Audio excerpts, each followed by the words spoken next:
በዲሞክራሲያዊ ስርዓት ውስጥ ስልጣን የሚመነጨው ከህዝብ ሲሆን ምርጫ ደግሞ ህዝቡ ስልጣኑን ለወከላቸው ግለሰቦች ወይም ፓርቲዎች በጊዜያዊነት የሚያስተላልፍበት ውል ነው። በዚህ ጉዳይ ላይ ማብራሪያ እንዲሰጡን ከፖለቲካል ሳይንስና ከህግ ባለሙያዎች ጋር ቆይታ አድርገናል። በቦንጋ ዩኒቨርሲቲ የፖለቲካል ሳይንስና ዓለም አቀፍ ግንኙነት መምህር ዘሪሁን ያሬድ ምርጫ ዜጎች ለራሳቸው አስፈላጊ ናቸው ብለው ያመኑባቸውን የፖለቲካ ፓርቲዎችና ግለሰቦችን የሚመርጡበት ስርዓት መሆኑን አንስተዋል። ባለፉት ዓመታት ኢትዮጵያ 6 ምርጫዎችን ማካሄዷን የገለጹት መምህር ዘሪሁን የዘንድሮው 7ኛው ጠቅላላ ምርጫ ከዝግጅት ጀምሮ ያለው የፖለቲካ ፓርቲዎች እንቅስቃሴና ተሳትፎ ንቁ መሆኑን መገንዘባቸውን ተናግረዋል። ክርክር መድረክም ቢሆን ፖሊሲዎቻቸውን አቅርበው ለህዝቦች የሚያስተዋውቁበት የተለያዩ መድረኮች እየተከናወኑ ይገኛሉ። ሌሎች ሶሻል ሚዲያዎችንም በመጠቀም ፓርቲዎቻቸው የራሳቸው ማኒፌስቶ እያስተዋውቁበት ያሉበት ሂደት አለ።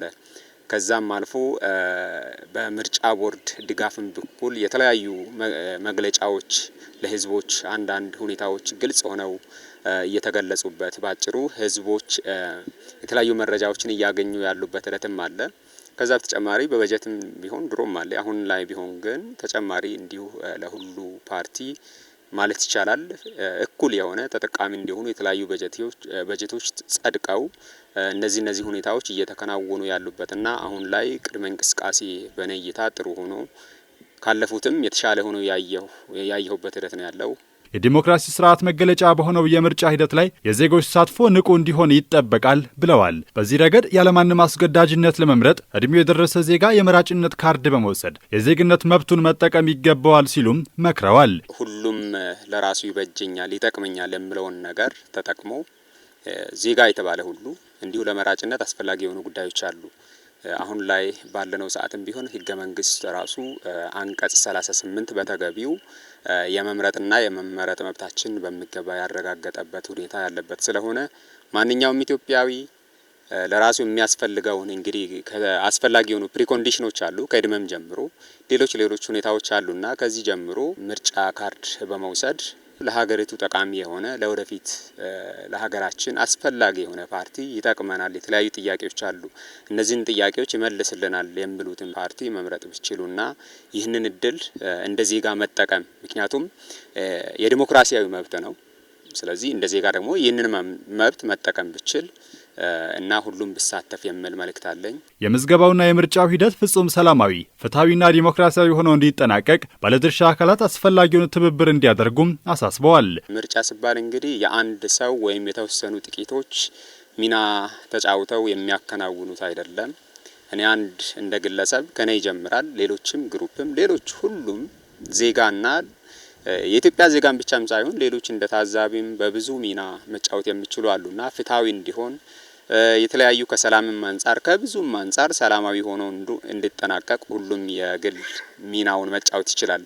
እንደተባለው ሰላማዊ ምርጫ ለሌሎችም ምክንያት ምሳሌ አራያ የሚሆን ሁሉም የተለያዩ ባለድርሻ አካላት አሉና እነዚህ አስፈላጊውን ትብብር ቢያደርጉና ሰላማዊ ሆኖ ቢጠናቀቅ የሚል እምነት አለኝ። ምርጫ ማህበራዊ፣ ኢኮኖሚያዊና ፖለቲካዊ ጉዳዮችን እንዲሁም የውጭ ጉዳይ ፕሮግራሞችን ለማሳካት የሚያስችልና መንግስት ለመመስረት ወሳኝ ጉዳይ መሆኑን የተናገሩት ደግሞ በከፋ ዞን ፍትህ መምሪያ አቃቤ ህግ አቶ ግዛቸው ገብረመድህን ናቸው። አንደኛ የማህበራዊ ፕሮግራማችንን ማሳካት የምንችልበት፣ የኢኮኖሚ ፕሮግራማችንን ማሳካት የምንችልበት፣ የፖለቲካ የውጭ ጉዳይ ፕሮግራማችንን ማሳካት የምንችልበት ነው። እነዚህን ተግባራቶችን ደግሞ ለማሳካት ለሀገሪቱ የሚበጀውን ተገቢ የሆነ ገዢን መንግስት መምረጥ የምንችልበት፣ ራሳችንን በራሳችን መወሰን የምንችልበት ከፍተኛ እድል የሚሰጥ ትልቁ ምህዋር ነው ማለት ነው። በህዝብ የተመረጠና ህዝብን የሚያገለግል መንግስት እንዲመሰረት ከዜጎች የሚጠበቀውን ህገ መንግስታዊ መብት መጠቀም ይገባል ብለዋል አቶ ግዛቸው። በኢፌዴሪ ህገ መንግስትም ይሁን አሁን ያለንበት የደቡብ ምዕራብ ኢትዮጵያ ህዝቦች ክልል ህገ መንግስት አንቀጽ 38 ላይ በግልጽ የተቀመጠ ነገር አለ። እዛ ላይ ማንኛውም የኢትዮጵያ ዜጋ ነው የሚለው። ማንኛውም የኢትዮጵያ ዜጋ በዘር፣ በቀለም፣ በአመለካከት፣ በሃይማኖት፣ በብሔር፣ በተለያዩ በሌላ አመለካከት እንኳን በሌላ አቋም መሰረት ሳይደረግበት አንደኛ እድሜ 18 ዓመት የሞላ ማንኛውም የኢትዮጵያ ዜጋ ለሀገሪቱ የሚጠቅመውን መምረጥ መብት ተሰጥቶታል። እዛው ርዕሱ ላይ የመምረጥና የመመረጥ መብት ይላል። የመምረጥ መብትም አለው።